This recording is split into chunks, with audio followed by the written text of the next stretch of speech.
Hola, hola, bienvenidos a una edición más de Lee conmigo la Biblia. Mi nombre es Andrea y estamos muy contentos de recibirte nuevamente para compartir esta edición número 104 de este espacio donde durante alrededor de 30 minutos aproximadamente nos dedicamos a leer y profundizar un poco en la palabra de Dios y nuestro objetivo es alcanzar el 31 de diciembre del año 2021. Y espero te unas, me acompañes y sigas conmigo esta travesía y este deseo de pasar todo el año junto a la palabra de Dios. Y como lo hacemos cada día, vamos a comenzar con nuestro devocional y posteriormente la lectura de la Biblia. ¿Me acompañas?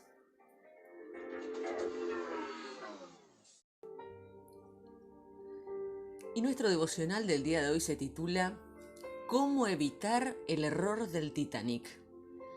James Cameron, productor de la película Titanic, dice que el Titanic es una metáfora sobre la vida. Todos vamos dentro del Titanic. Cuando el Titanic zarpó en 1912 fue declarado como inhundible, porque se construyó usando una nueva tecnología. El casco del barco estaba dividido en 16 compartimientos estancos, de los cuales hasta un número de 4 podían dañarse, incluso inundarse, y el barco seguiría flotando. Trágicamente, el Titanic se hundió el 15 de abril de 1912 a las 2:20 de la madrugada.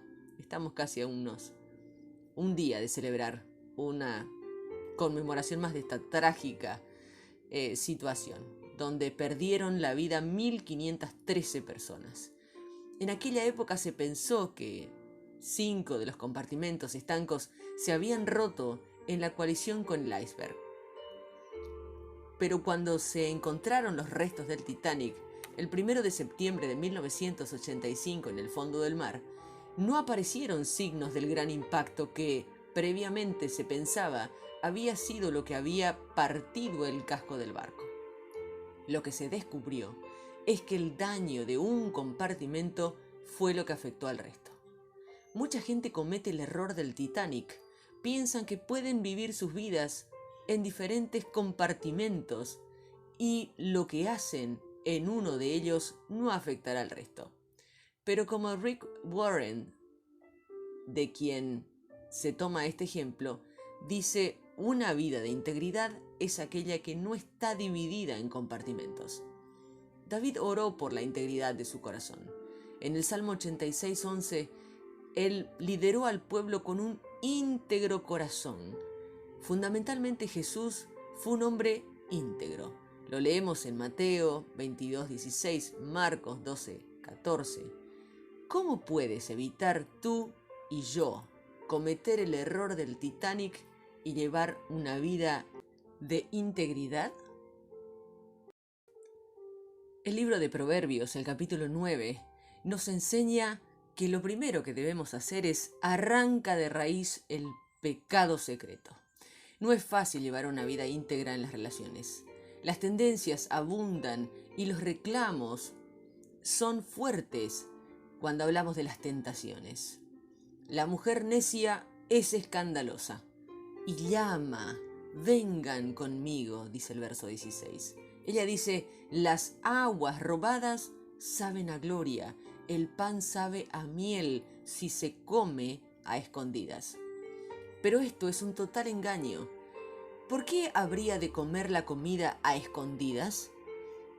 ¿Para que esté deliciosa?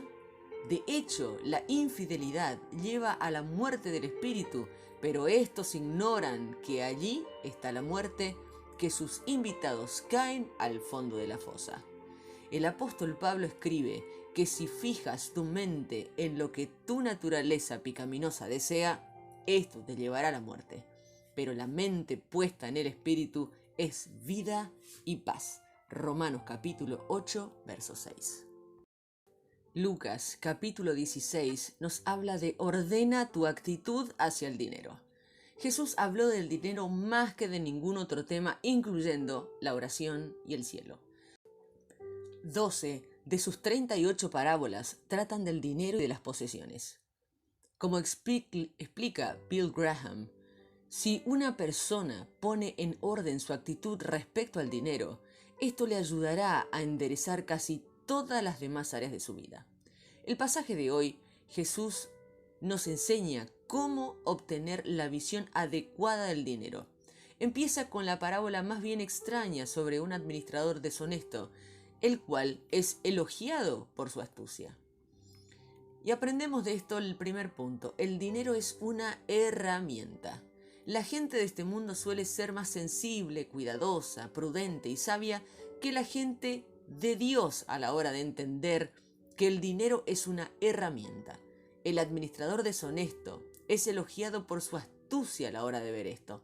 La realidad es que el dinero puede ser una herramienta para el beneficio eterno. Por eso les digo que se valgan de las riquezas mundanas para ganar amigos, a fin de que cuando éstas se acaben, haya quienes los reciban a ustedes en las viviendas eternas. Jesús enseñó las maravillas de estar con Él por toda la eternidad en las parábolas de gran banquete y las del hijo pródigo. Aquí se nos recuerda que el uso del dinero en la tierra puede tener consecuencias eternas. Una de las preocupaciones principales de Jesús era ver predicada la buena nueva del reino de Dios. Tu dinero puede ser usado para hacer que llegue el reinado y el imperio de Dios a la vida de la gente, con consecuencias eternas. Lo segundo que aprendemos es que el dinero es una prueba. Jesús no elogia al administrador deshonesto por su falta de honestidad. De hecho, es lo contrario, pues dice: el que es honrado en lo poco, también será en lo mucho. Y el que no es íntegro en lo poco, tampoco lo será en lo mucho. Por eso, si ustedes no han sido honrados en el uso de las riquezas mundanas, ¿quién les confiará las verdaderas? Sé un administrador honesto y digno de confianza de todo lo que Dios te ha dado, incluyendo tu dinero. Cuanto más digno de confianza eres con el dinero, más te dará Dios las verdaderas riquezas. Lo tercero que aprendemos sobre el dinero es que el dinero es una amenaza. Jesús dice: ningún sirviente puede servir a dos patrones. Menospreciará al uno y amará al otro, o querrá mucho a uno y despreciará al otro. Ustedes no pueden servir a la vez a Dios y a las riquezas. El dinero ha de ser usado, pero no ha de ser amado. No ames el dinero y uses a la gente. Ama a la gente y usa el dinero. La amenaza es que por el amor, por el dinero, lleva a odiar a Dios. Los fariseos amaban el dinero. En la traducción de la Biblia, The Message, el mensaje, estaban obsesionados por él. Esto es lo que dice la Biblia en esa traducción. Estaban obsesionados por él y desdeñaban a Jesús. En otras palabras, lo trataban con indiferencia, dándolo con generosidad y centrando su amor no en el dinero, sino en Dios, quien conoce sus corazones. Libro de Deuteronomio capítulo 21 y 22 nos habla sobre recibe la promesa del Espíritu Santo. Muchas de aquellas leyes tenían un propósito limitado en el tiempo. Por ejemplo, las leyes acerca de la comida eran simbólicas. Educaron al pueblo de Dios en la búsqueda de la pureza. Otras son sorprendentemente avanzadas para los estándares de aquella época. Por ejemplo, se dan límites a cómo debe ser tratada una mujer cautiva. No debe ser deshonrada ni humillada. Tiene que haber honor en las relaciones sexuales. A Dios le preocupa que no caigamos en el sexo prematrimonial o la promiscuidad, el adulterio, la violación y el incesto. Como vemos en el pasaje del Nuevo Testamento de hoy, el mismo Jesús habló fuertemente sobre la necesidad de respetar los votos matrimoniales, y esto lo leemos en Lucas capítulo 16, verso 18. A Dios también le preocupa proteger al desvalido. La violación es siempre un crimen horrible. En las sociedades antiguas podía también perjudicar las posibilidades de matrimonio de una mujer. Este es el contexto que hay detrás de la obligación de que un violador pague una compensación y que se case con la mujer en cuestión. En el pasaje equivalente a Éxodo 22:17 se deja claro que esto no significa que la mujer tenga que casarse con aquel hombre. La ley está diseñada para proteger a las víctimas de violación, no para añadir al matrimonio forzoso un sufrimiento extra. Se ha de mostrar consideración con los vecinos. No es suficiente con no hacer daño a tu vecino. Tienes que hacerle el bien proactivamente. Ignorar a aquellos que están necesitados no está bien. No te portes con indiferencia. Aquí vemos los comienzos de lo que la ley inglesa llegó a describir como el deber del cuidado hacia tu vecino. Asegúrate de que tus propiedades, tu casa, automóvil, bicicleta, etc., son seguras y no pueden hacer daño a tu vecino. Asegura todo lo tuyo. Los pasajes de hoy me desafían muchísimo. Sé que no doy el nivel en muchas de estas áreas y con frecuencia he fallado. Sin embargo, la pregunta es, ¿hay alguna esperanza? En medio de estas leyes aparece una pista.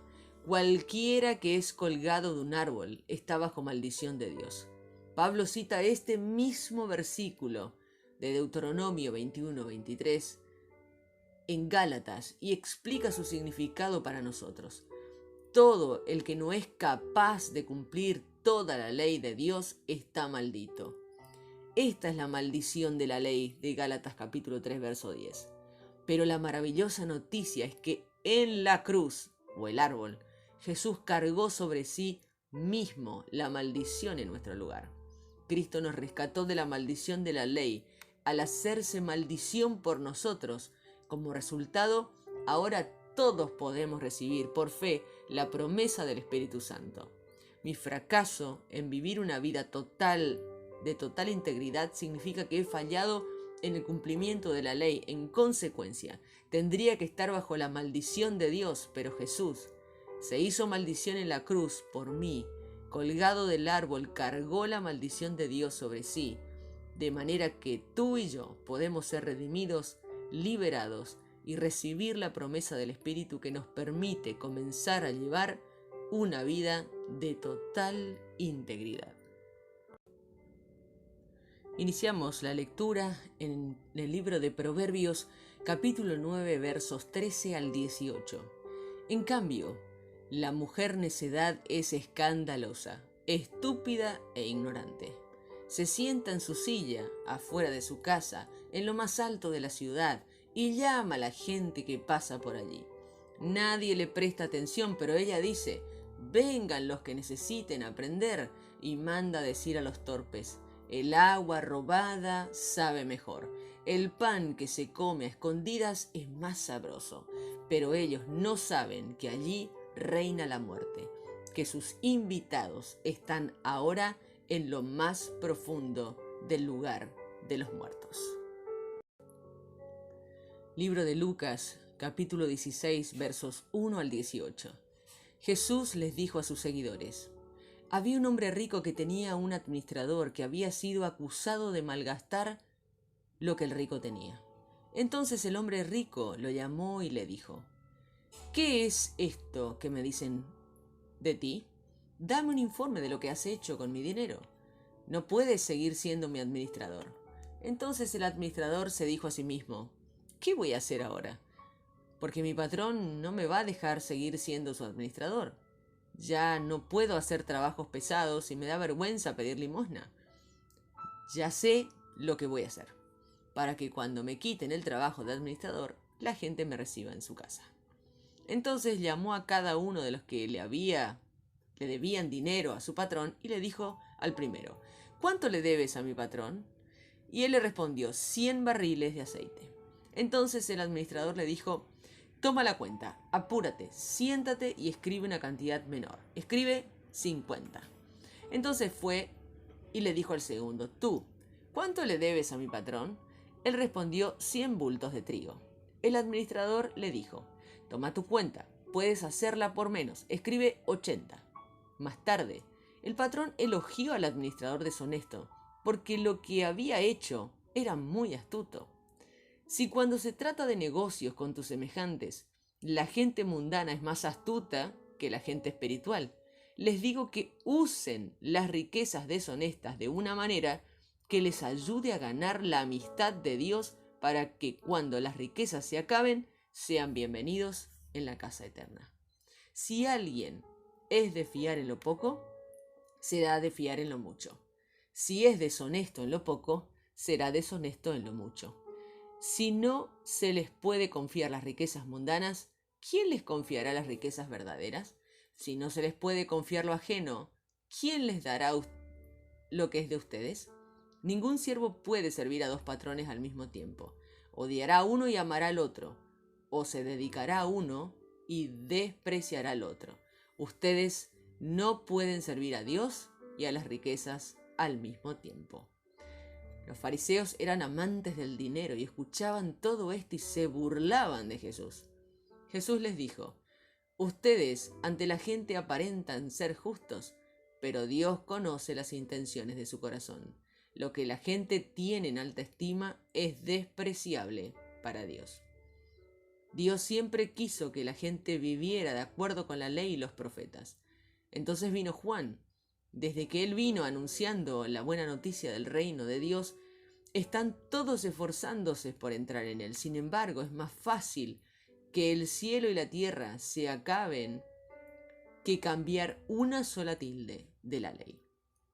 Todo aquel que se divorcia de su esposa y se casa con otra, comete adulterio. Todo aquel que se casa con una mujer divorciada, comete también adulterio. Deuteronomio capítulo 21. En la tierra que el Señor tu Dios te da para que poseas, se puede dar el caso de que alguien sea asesinado y no se sepa quién lo mató, sino que se encuentre el cuerpo tirado en el campo. En tal caso, los ancianos, líderes y los jueces deben salir y medir la distancia que haya entre el lugar donde se encontró el cuerpo y las ciudades de alrededor.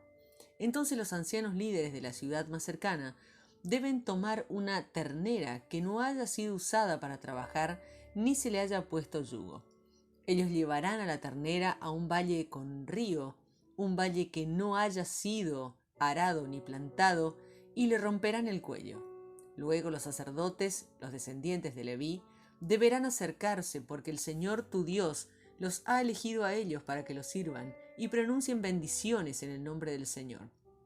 Y todos los casos legales de disputa y agresiones serán juzgados conforme a la decisión que ellos tomen.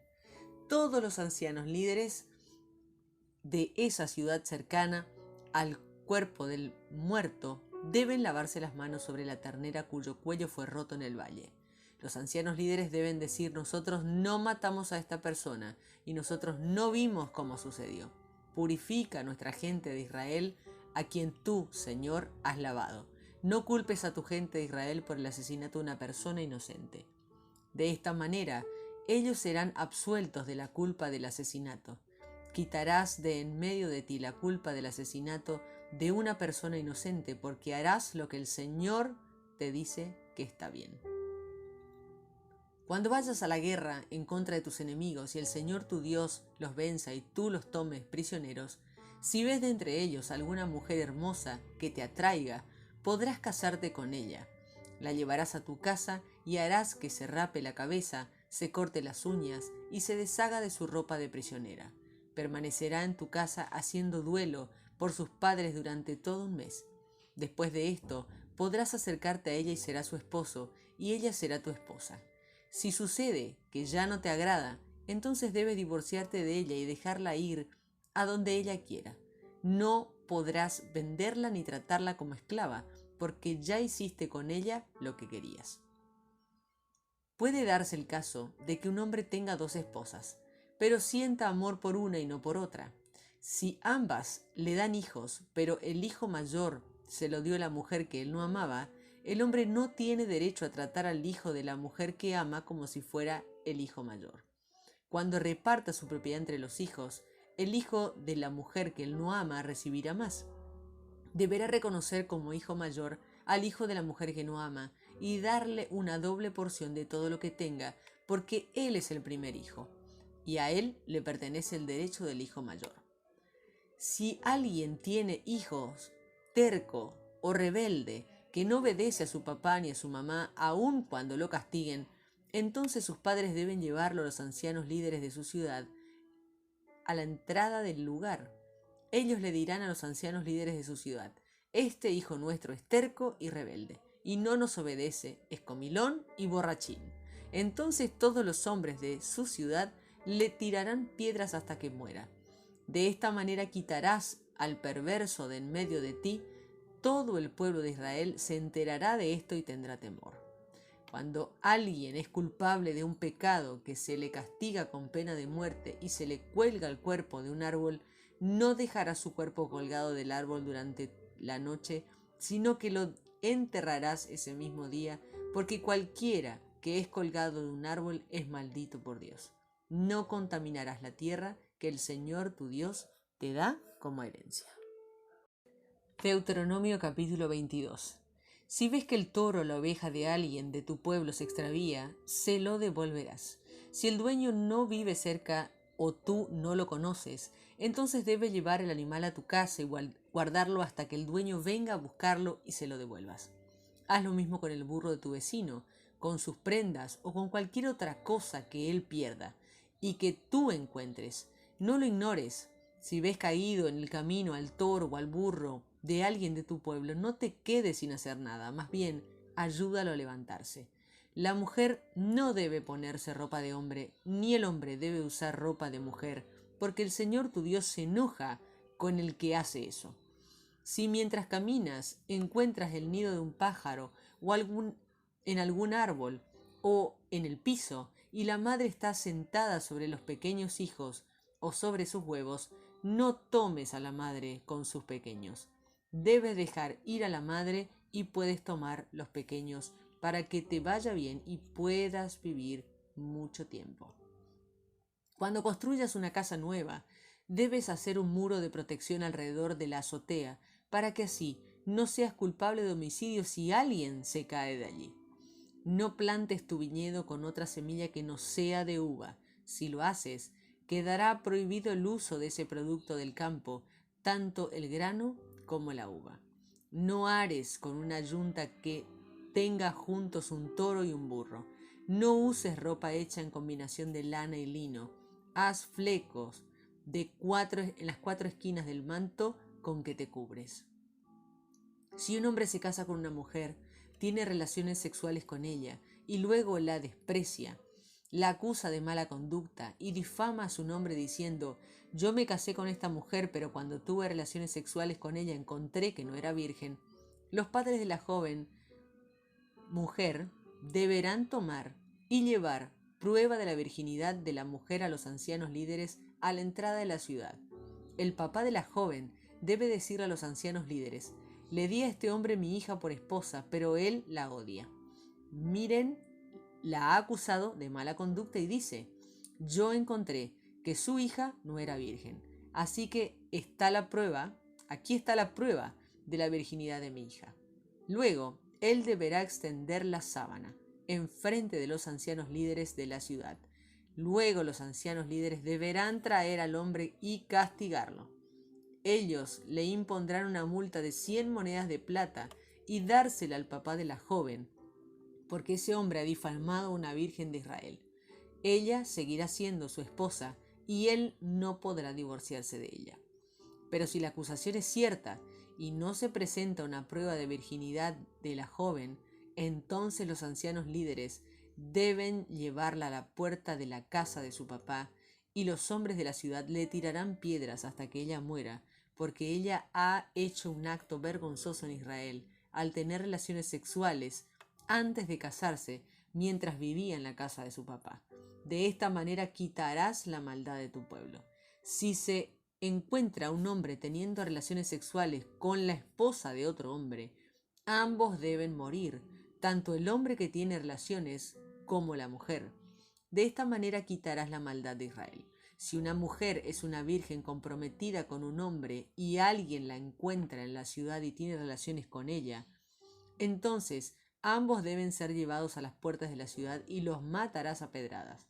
Debes matar a pedradas a la mujer porque no gritó pidiendo ayuda en la ciudad y al hombre porque violó a la esposa de otro hombre. De esta manera quitarás la maldad de en medio de ti. Pero si el hombre se encuentra a la mujer comprometida en el campo y la obliga a tener relaciones sexuales, entonces solo el hombre debe morir. No le hagas nada a la joven, ella no ha cometido ningún pecado que merezca la muerte. Porque este es el caso, y es cuando un hombre ataca a su vecino y lo mata. Ya que él lo encontró en el campo, la mujer comprometida pudo haber gritado por ayuda, pero no había nadie que la salvara. Si un hombre encuentra a una mujer virgen que no esté comprometida y la obliga a tener relaciones sexuales y son atrapados, el hombre deberá darle al papá de la joven 50 monedas de plata y ella se convertirá en su esposa porque él la humilló. No le será posible divorciarse de ella. Un hombre no se puede casar con la que fue esposa de su papá porque eso sería una vergüenza para su papá. Hemos finalizado de esta manera nuestra lectura del día de hoy y les invito a compartir esta palabra de oración. Señor, ayúdame por medio de tu Espíritu a llevar una vida de integridad, arrancando de raíz el pecado secreto y viviendo una vida auténtica y fiel. Señor, ayúdame a ser un buen administrador de todo lo que me has confiado y ser honesto y digno de confianza. Ayúdame a romper la atadura del dinero en mi vida mediante el dar con generosidad y a centrar mis pensamientos no en el dinero, sino en ti. Señor, gracias porque moriste por mí para que pudiera ser perdonado y recibir el don de tu Espíritu Santo. Por tu Espíritu, ayúdame a llevar una vida íntegra de corazón. Amén.